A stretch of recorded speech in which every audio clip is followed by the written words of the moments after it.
Who would have thought that the losers seem to be becoming the winners?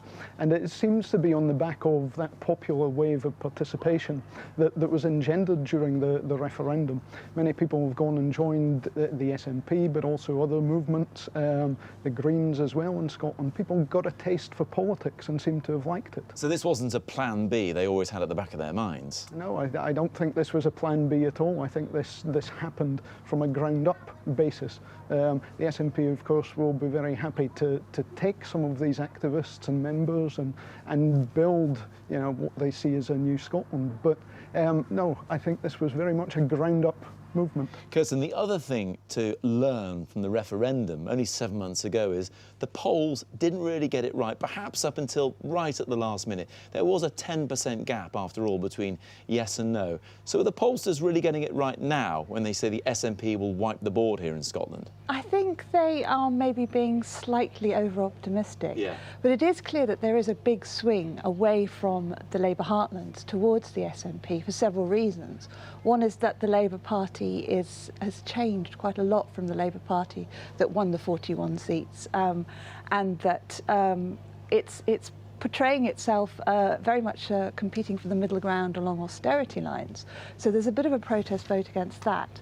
But of course there is a lot of people, including people who voted no in the referendum, who saw the Labour Party standing shoulder to shoulder with the Conservatives, and that doesn't go down well in Scotland. So that's interesting. The SNP perhaps has taken it on the chin that they lost the referendum. They're not talking about independence an awful lot at the moment. No. And is that attracting perhaps more supporters than they otherwise would have got?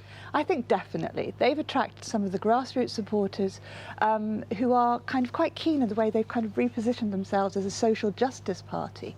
And the leader of the SNP has been very keen to kind of reach out and talk to the way in which they would work in Westminster, not just for Scottish interests, but for the whole of the UK, certainly in terms like the NHS and other issues that will concern voters south of the border as well. Alistair, do you think women are also making more of a difference this time round? Not just Nicola Sturgeon, but also the leaders of Plaid Cymru, the Greens, and indeed the Conservatives here in Scotland too? I think that's undoubtedly the case. I mean, obviously the SNP are led by Nicola Sturgeon, but this has been a part of the change that devolution has brought, not just in Scotland, but actually also in Wales as well. It's also, Kirsten, I mean, we hear from people, voters, when they're asked, they don't like aggressive politics, they don't like name-calling and nastiness. Well, we saw the women in the debate last night all hugging at the end of it. What does that signify, do you think? It signifies a new kind of politics. I think not just new kinds of policies, but new kind of leadership style.